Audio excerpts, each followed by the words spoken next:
Bonjour. Et si on pouvait juste parler à une IA et lui dire, hop, ajoute ces infos clients dans mon Google Sheet et que ça marche direct. C'est un peu ce potentiel qu'on explore aujourd'hui. On va regarder de près une méthode pour lier des actions très précises qu'on crée dans un outil comme Public Connect à une IA, genre ChatGPT.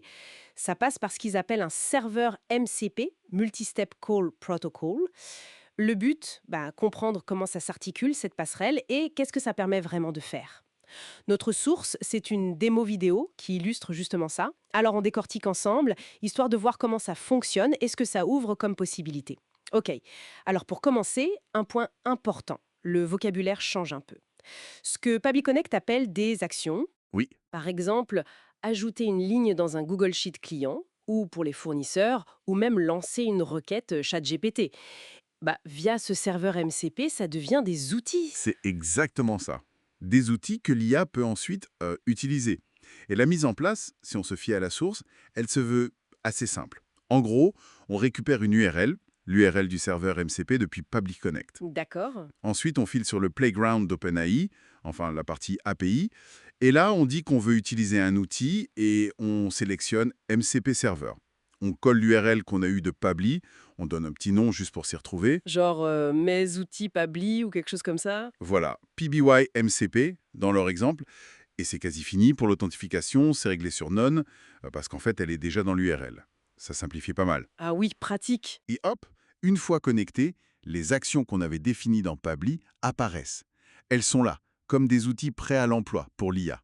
Ce qui est intéressant ici, c'est cette fluidité recherchée entre automatisation et conversation. Ok, la connexion est faite. Mais après, comment l'IA s'en sert de ces outils? Est-ce qu'on doit valider à chaque fois, genre vas-y fais ça? Bonne question. Alors, il y a des choix. On peut configurer pour que ça demande toujours l'approbation, ou jamais, ou bien outil par outil. Dans la démo, il commence avec toujours demander. Ok, Et pour illustrer, il demande d'abord à l'IA de générer 10 noms et emails clients, fictifs bien sûr. d'accord. Puis, l'instruction est assez vague. Ajoute-les à Google Sheets, pas plus de détails. Mhm. Et c'est là que ça devient vraiment intéressant. L'IA, toute seule, choisit le bon outil, celui qui correspond à la feuille client, sans qu'on ait eu à le dire. Ah ouais. Oui. Et comme l'approbation était activée, pour chaque ajout, l'interface demande OK pour ça. Dans la démo, il refuse quelquefois juste pour montrer le mécanisme, quoi. Une seconde, l'IA a vraiment choisi la bonne feuille Google Sheet sans précision, juste en se basant sur les données ou le nom de l'outil peut-être? C'est ça le point clé.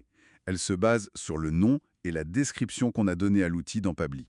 Et sans doute aussi un peu sur le contexte de la conversation. C'est une forme d'interprétation d'intention, en quelque sorte. Malin. Et pour montrer l'automatisation complète, juste après, il change le réglage et passe sur ne jamais demander l'approbation. Et là, j'imagine que ça déroule sans s'arrêter. Exactement. Nouvelle demande pour ajouter le reste des données. Et là, paf, l'IA exécute les actions à la chaîne sans aucune demande de validation. Rapide, efficace. Si on prend un peu d'auteur, ce n'est pas juste une IA qui obéit. C'est une IA qui choisit la bonne procédure en fonction d'une instruction en langage naturel. C'est quand même assez fort. Et ils refont le test avec des fournisseurs, c'est ça, pour être sûr? Oui, pour confirmer le principe, il génère 10 contacts fournisseurs cette fois. D'accord. Et rebelote. Instruction générique, ajoute ces données à Google Sheets. Et là, logiquement, elle prend l'outil fournisseur. Précisément, l'IA sélectionne l'outil qui est lié à la feuille fournisseur. Ça montre bien qu'elle arrive à distinguer le contexte et à piocher le bon outil parmi ceux disponibles. Hmm. Ce qui soulève une question importante d'ailleurs, sur l'importance d'être hyper clair quand on nomme et décrit ces outils. Justement, comment on les crée, ces outils dans Pablity? C'est compliqué? En fait, non. D'après ce qu'on voit, on configure une action, normalement, par exemple, ajouter une ligne à cette feuille Google précise. Puis, il y a une option, souvent via des petits points, pour ajouter l'action au serveur MCP. L'étape cruciale, c'est là. Donner un nom et une description très claire, très précis à cet outil. C'est ce texte qui va guider l'IA. C'est vraiment ça qui fait la différence. Ok, donc le nommage est primordial. Absolument. Ah, et petit détail technique, euh, il y a un petit délai, environ 5 minutes, avant qu'un nouvel outil créé dans Pabli soit visible et utilisable côté OpenAI. Faut juste le savoir. Donc, pour résumer un peu l'idée, ces serveurs MCP, C'est comme une vitrine d'actions spécifiques des workflows Pabbly qu'on expose à l'IA. D'accord. Et le gros avantage, c'est cette capacité de l'IA à comprendre une demande en langage courant et à choisir l'action la plus pertinente, de manière autonome. Alors, qu'est-ce que ça implique tout ça concrètement?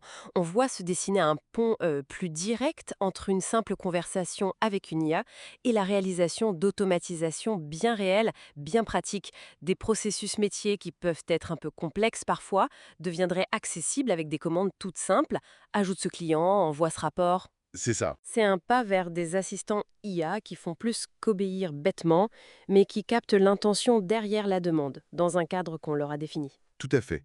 Et pour ouvrir un peu la réflexion, la source mentionne une possibilité qu'ils n'ont pas montrée dans la démo, l'enchaînement d'outils. C'était dire.